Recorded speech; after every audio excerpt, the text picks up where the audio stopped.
ईशावास्यम् इदं सर्वं यत् किं चा जगत्यां जगत् तेन त्यक्तेन भुञ्जीथा मा वृथा कस्य स्विद्धनम्। ईश्वर संव्याप्त सभी कुछ है, जो कुछ गतिशील जगत में है, इसलिए त्याग में भोग करें, लालच न किसी के धन में है।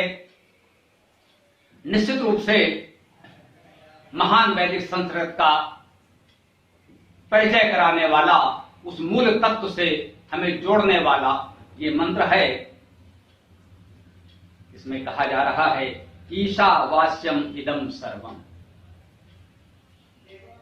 ईशा माने ईश्वर से, वास्य है, वासित है, सुवासित है। इदम माने यह, सर्वम माने सब कुछ। यह सब कुछ, जो कुछ भी है, हम जानते हैं, देखते हैं, किसी भी रूप में जिसकी हमें जानकारी है या हो सकती है, संपूर्ण सृष्टि, सब कुछ उस ईश्वर से ही वास्य है, उसका ही वास है, वही है सब कुछ, उसके अतिरिक्त कुछ है ही नहीं। वास्य शब्द से वस धातु के बहुत व्यापक अर्थ हैं, ये आप धातु कोश में देख सकते हैं। वसना उसका एक मूल भाव है, जो बसा हुआ है, जो हम सब में बसा हुआ है।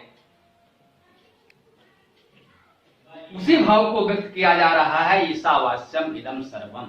यह सब कुछ उसी ईश्वर का वास है, वही उसका सर्वत्र वही सुवास है, जिससे सर्वत्र संपूर्ण जगत सुवासित है।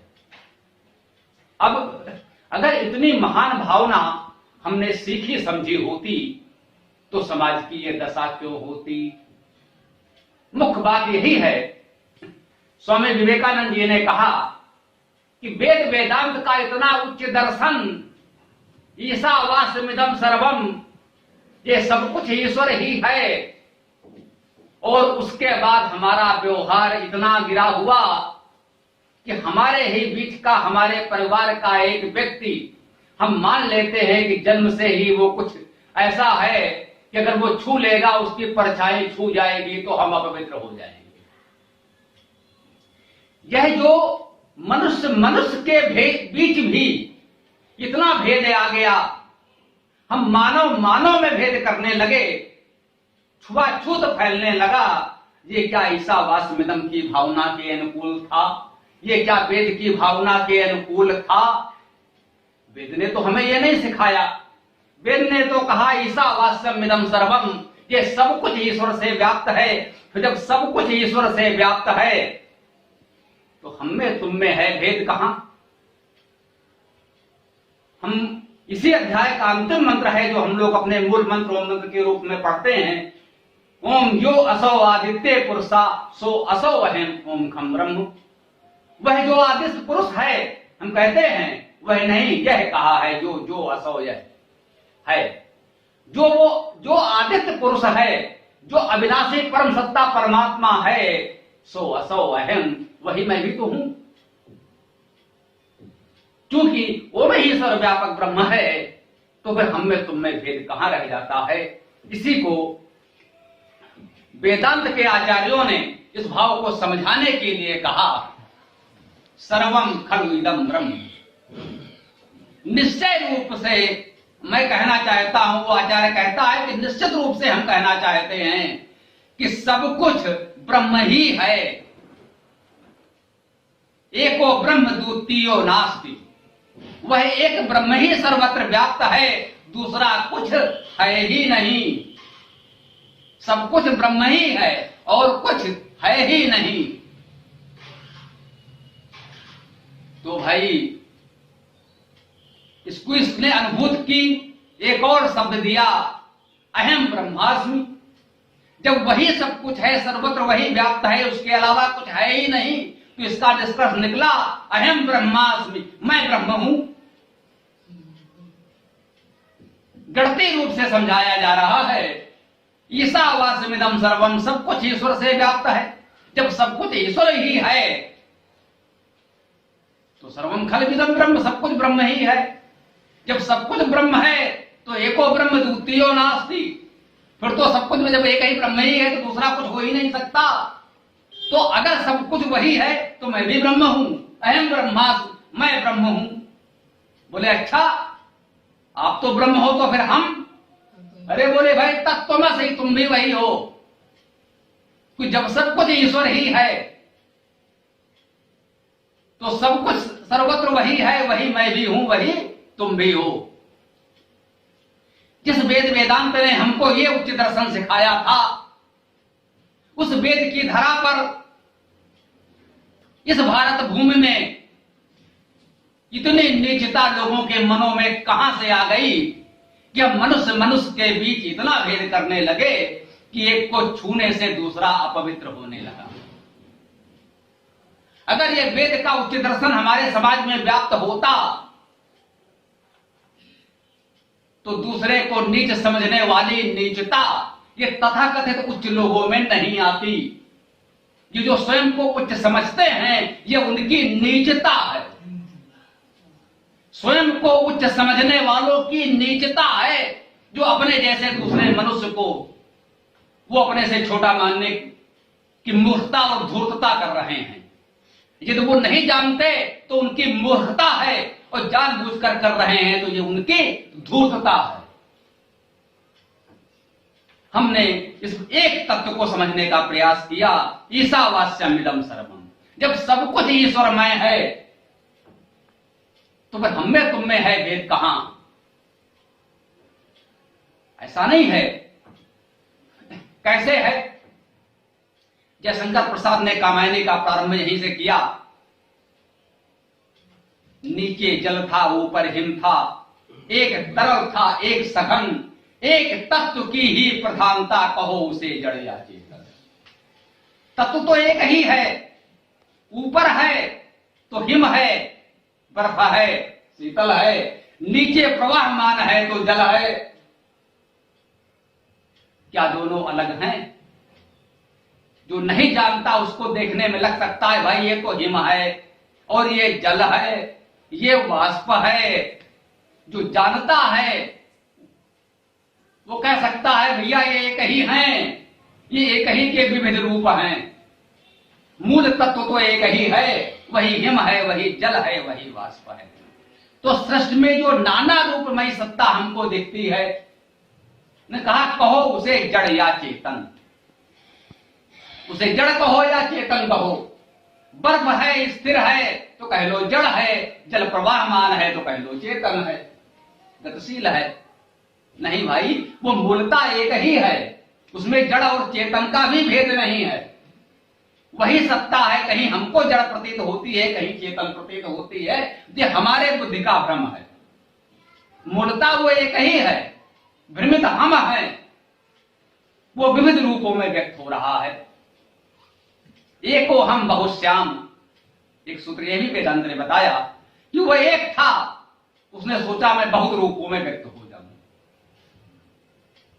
वेद कहता है, हम लोगों ने वेदांत में भी कई बार पढ़ा है, हम लोग पाठ करते हैं तो आता है कि उसका 3 पाद अर्थात अधिकांश भाग विशुद्ध उस चेतन सत्ता के रूप में, दिव्य में, दिव्यता में, दिव्य स्वरूप में अवस्थित है।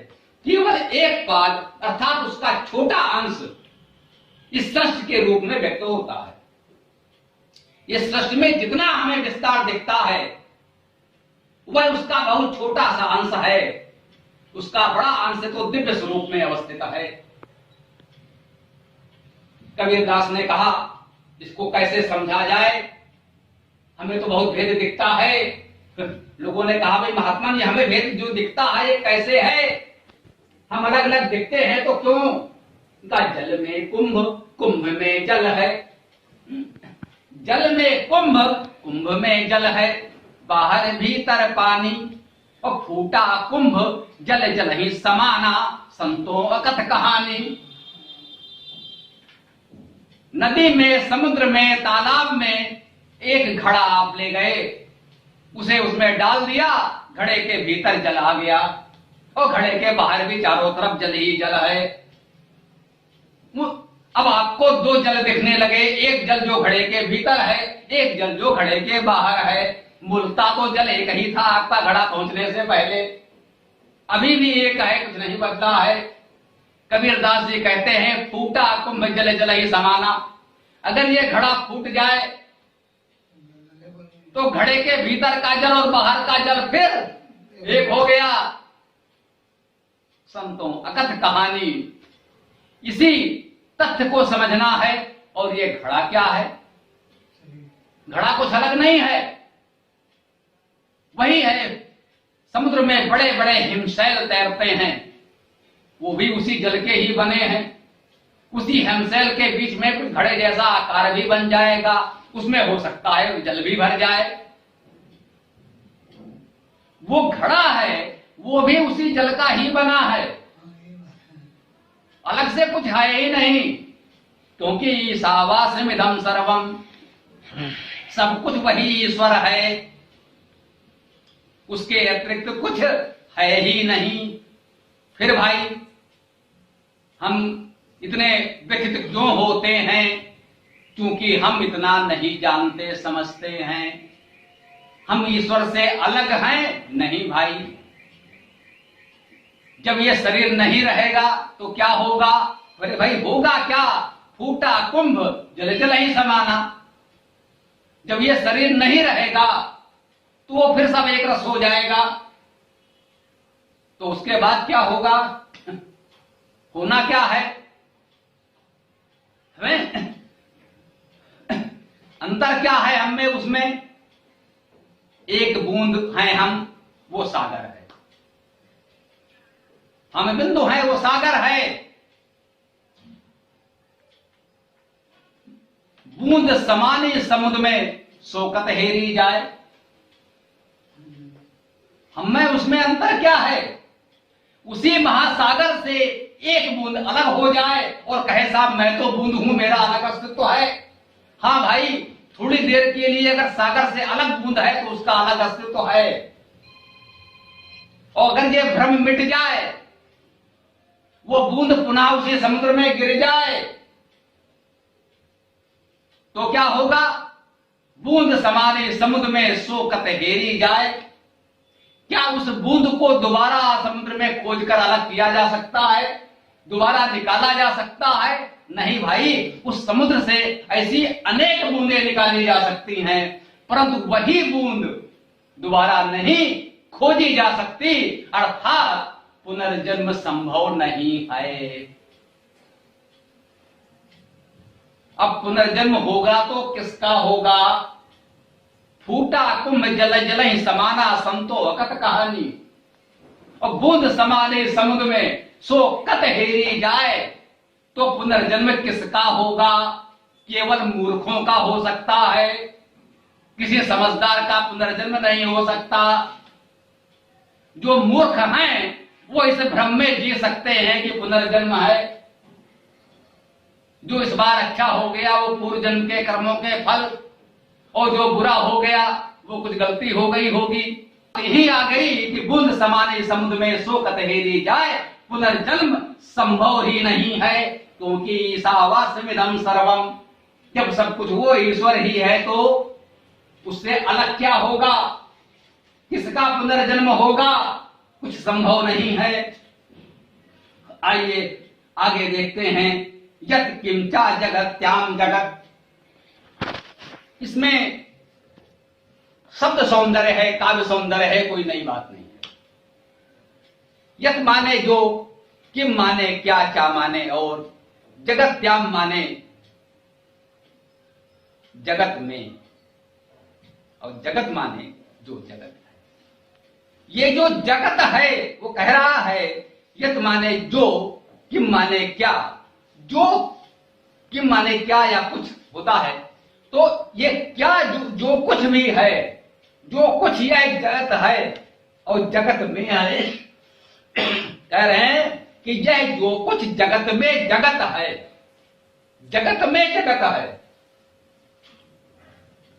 जग धातु का अर्थ गतिशीलता है। हमने इसको लिखा है, जो कुछ गतिशील जगत में है। इस गतिशील सृष्टि में जो कुछ भी गतिशील है,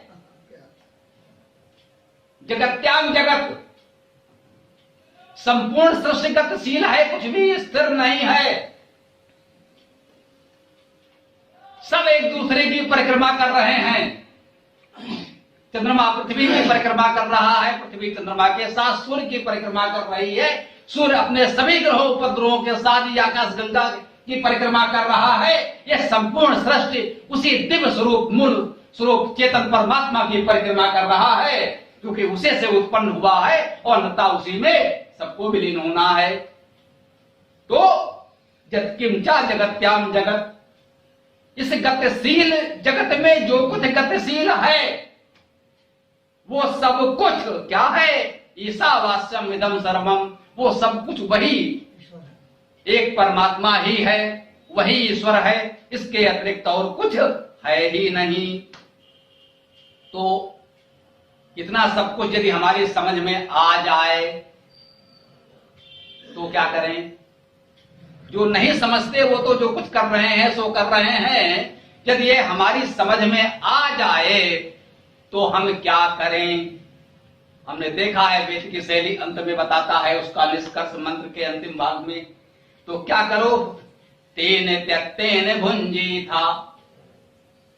तो भाई इसको समझ लो और इस जानकारी के द्वारा अपना जीवन चलाओ। कैसे? त्यक्तेन भुंजी था, त्याग द्वारा भोग करो, त्याग द्वारा भोग करो। भोग तो करो, त्यक्तेन माने त्याग द्वारा, भुंजी था माने भोग करो। त्याग द्वारा भोग करो। ये त्याग द्वारा भोग कैसे होगा?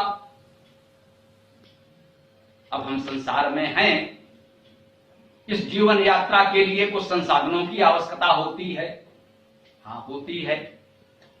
एक तत्व हमने समझ लिया कि मूल स्वरूप में दिव्य चेतन सत्ता परमात्मा एक ही है और उसका अधिकतम भाग तो मूल दिव्य स्वरूप में सुरक्षित है। उसका एक अंश इस नाना रूपमयी सृष्टि के रूप में व्यक्त होता है। वो उसका दिव्य स्वरूप अव्यक्त है और ये जो दृश्यमान जगत है वो व्यक्त है। हम भी व्यक्त हैं, इसलिए हम व्यक्ति हैं। हम उसी की अभिव्यक्ति हैं, इसीलिए हम व्यक्ति हैं। उसका व्यक्त स्वरूप होने के कारण ही तो हम व्यक्ति कहे जाते हैं। ये उसकी अभिव्यक्ति हैं हम। इसको ध्यान में रखिए। अब जगत नाना रूपमयी है, व्यवहारिक दृष्टि हम आप अलग हैं। मूल तत्व के रूप में जल, हिम और वाष्प एक ही है, लेकिन लोक व्यवहार में उसके विविध रूप हमको दिखते हैं और उसके अलग अलग उपयोग भी हैं, हम जानते हैं। इसमें भी कोई संदेह नहीं है।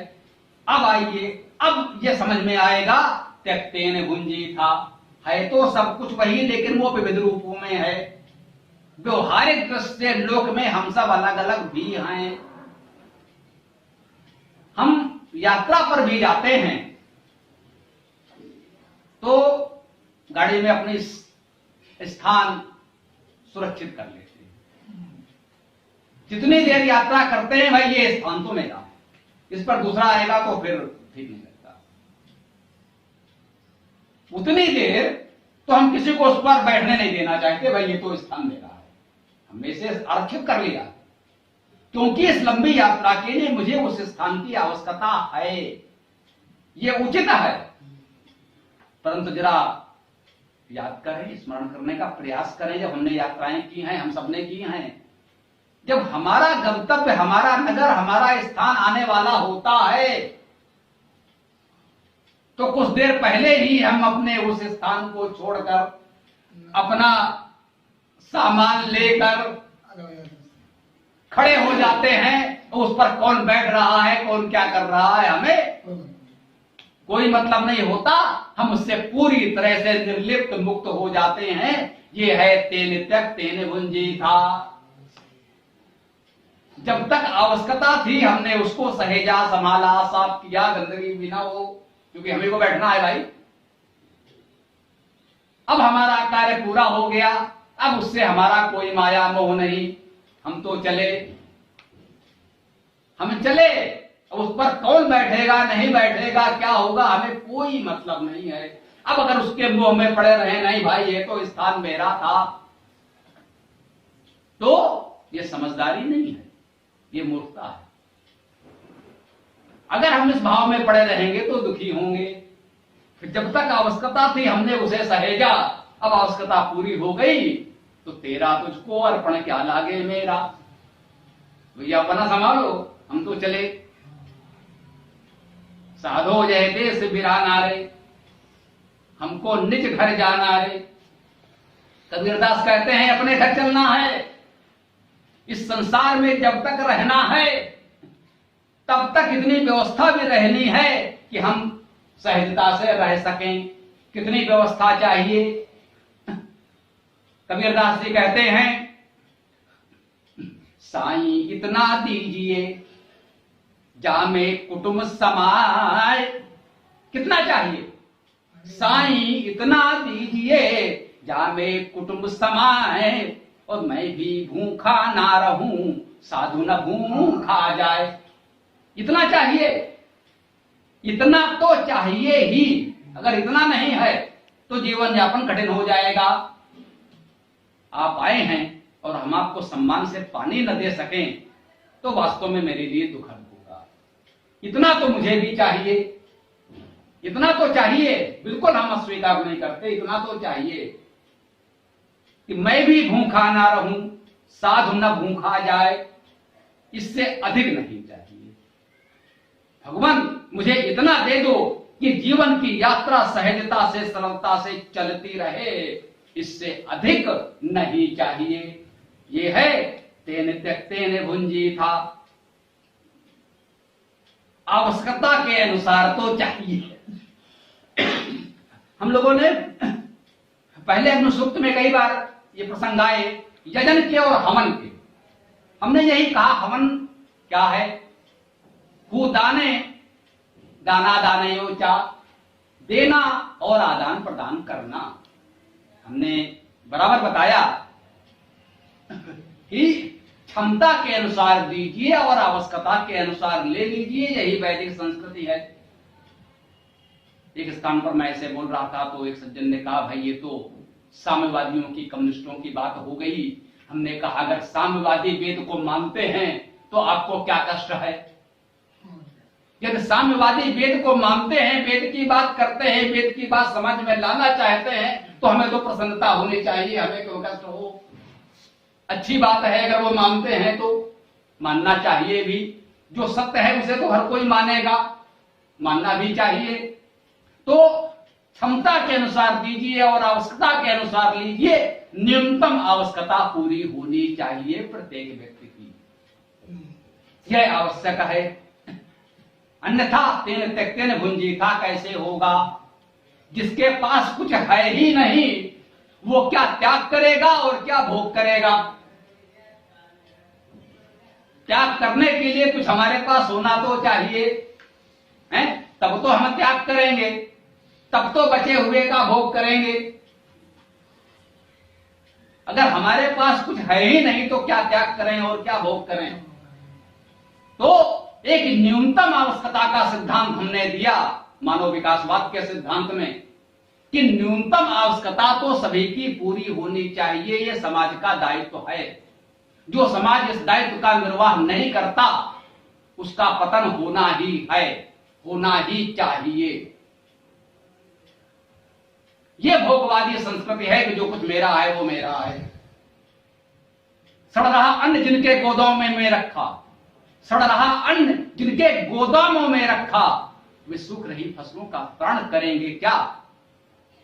जिनके पैरों में कभी बिवाई फटी नहीं, वे तड़प रहे औरों की पीड़ा क्या जाने। तो हमें इससे तो बाहर निकलना पड़ेगा, और जो नहीं निकल पा रहे हैं उन्हें निकालना पड़ेगा। जैसे भी होगा निकालना पड़ेगा, उन्हें समझाना पड़ेगा, उन्हें रास्ते पर लाना पड़ेगा। इतना तो हमें करना ही पड़ेगा। ये हमें देखना है कि न्यूनतम आवश्यकता सभी की पूरी हो, और जिनके पास उससे बहुत अधिक है वो त्याग की भावना रखें। तेन त्यक तेन भुंजी था, त्याग पूर्वक भोग करें, आवश्यकता के अनुसार ले लें, जो शेष बचे वो समाज के उन लोगों के लिए लगा दें जिनके पास उतना भी नहीं है। उस धन के मालिक नहीं माली बने, मालिक नहीं माली बने। अंतर क्या हुआ? हमारे धातु के सिद्धांत के अनुसार तो दोनों में धातु एक ही है। जो माल है आपके पास बहुत माल है, आप उस माल के माली बन जाइए, उस माल के मालिक मत बनिए। व्याकरण के अनुसार, धातु अर्थ के सिद्धांत के अनुसार माली और मालिक का अर्थ शब्द सा एक ही है, कोई अंतर नहीं। लेकिन लोक व्यवहार में लोग अलग अर्थों में इसका प्रयोग कर रहे हैं, इसलिए हम कह रहे हैं कि समझ लें, उस माल के माली बनो, मालिक मत बनो। वो माल तो तुम्हारा ही है, तुम्हें माली हो। माली का अर्थ वही है जिसके पास वो माल है, जो उस माल से युक्त है, वही माली है, और वही अर्थ मालिक का भी है।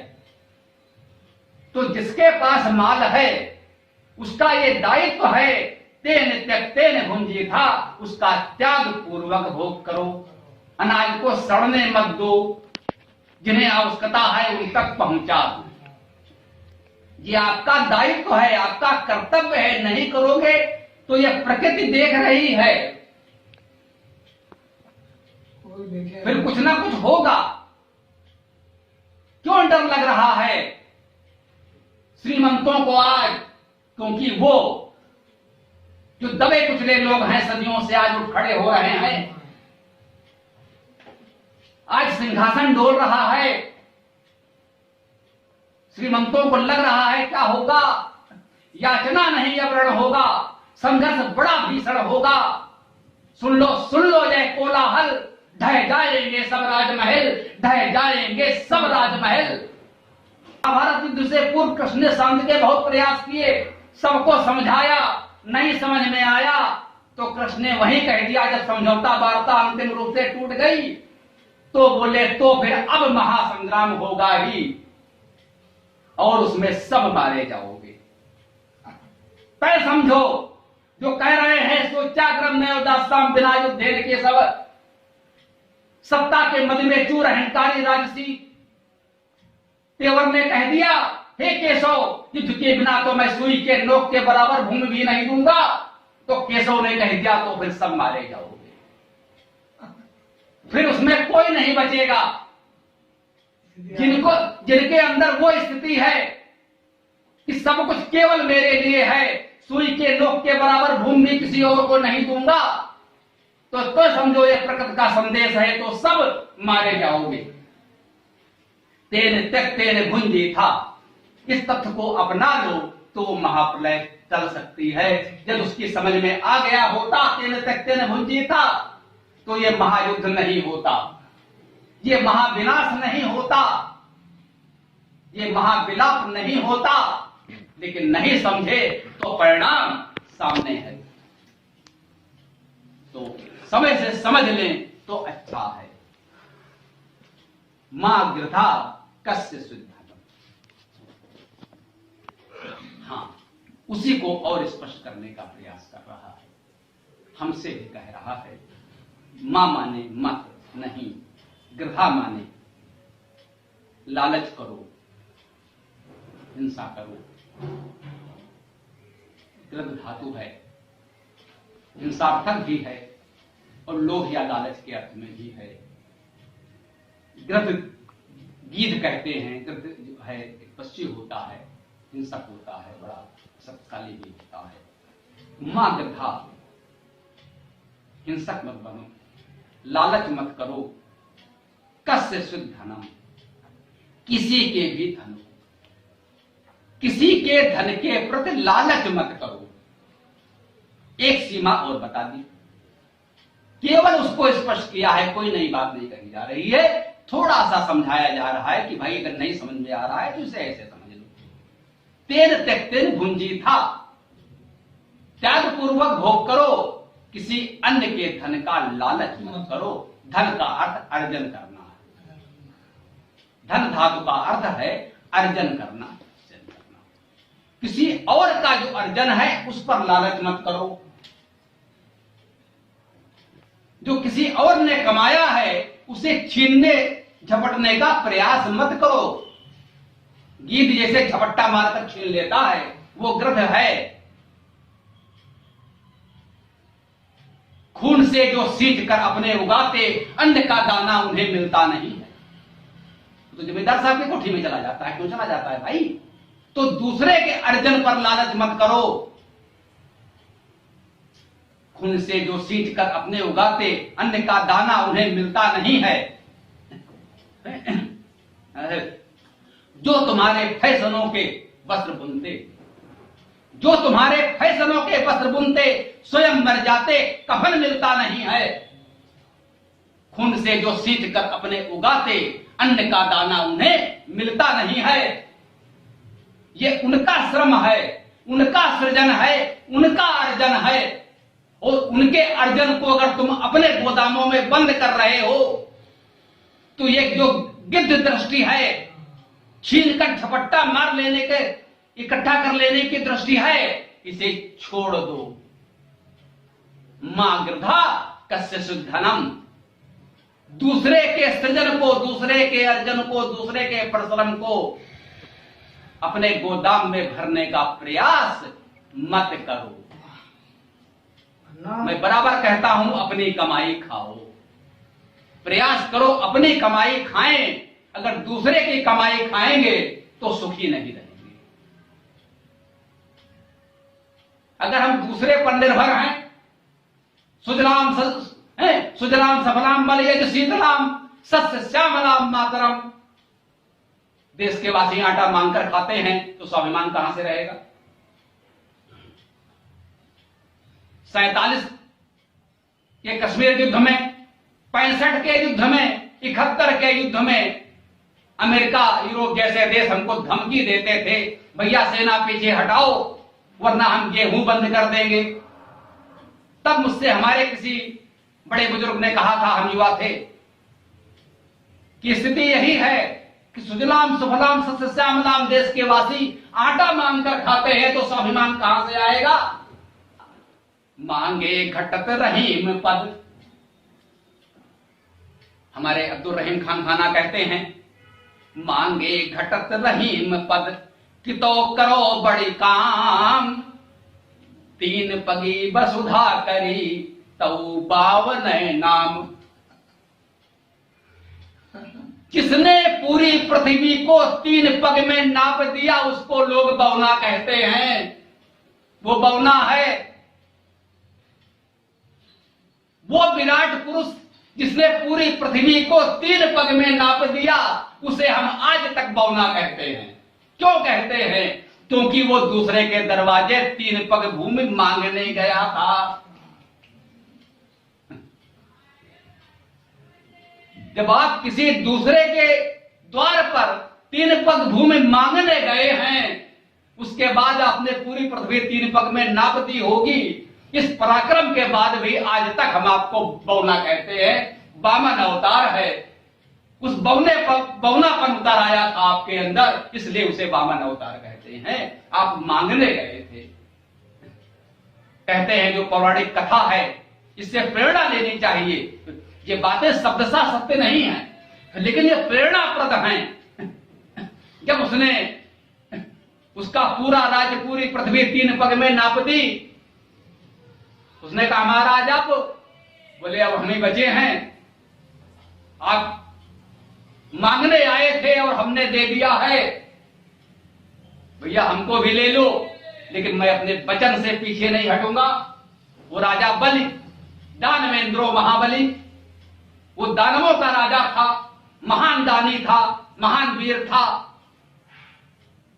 उस दानव राज ने कहा कोई बात नहीं, एक भिक्षुक आया था मांगने, हम उसे निराश नहीं जाने देंगे। माँ भूत परिवाद नवा उतारा। मेरी ये बदनामी न हो कि कोई मांगने आया था, उसने जो मांगा वो हम नहीं दे पाए। अगर मांगा है तो मिलेगा। ये शरीर भी ले लो, जैसे तुम्हारे संतोष हो, तुम्हें संतुष्ट होना चाहिए। तब कहते हैं उस बौने ने, उस बामन ने कहा,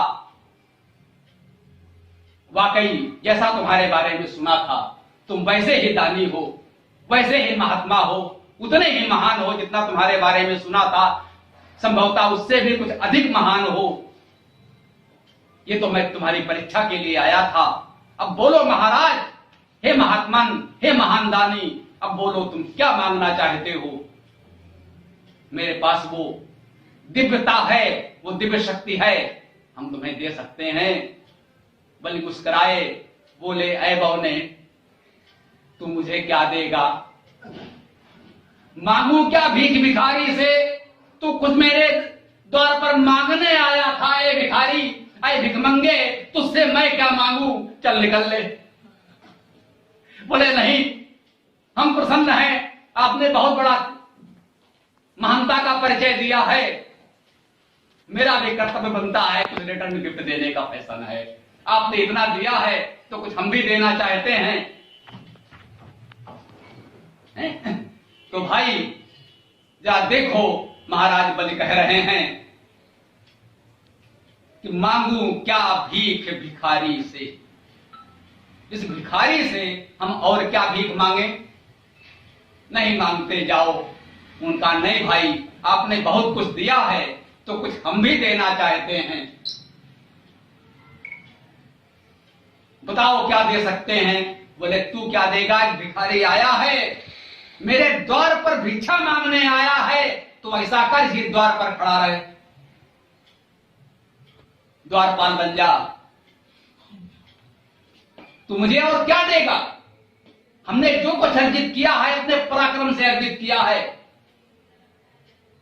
अपने सत्कर्मों से अर्जित किया है, हमने अपने कार्य से, अपने कर्म से, परिश्रम से अर्जित किया है। तुम भिखारी हो, मैं भिखारी नहीं हूं। हम तुमसे क्या मांगेंगे? मांगो क्या भीख भिखारी से? हम भिखारियों से भीख नहीं मांगते। तुमको अगर अब लज्जा आ रही है तो चलो दरवाजे पर खड़े रहो, आने जाने वालों का स्वागत करते रहना। इस परिश्रम करने से शायद तुम्हारी ये लज्जा कुछ कम हो जाए।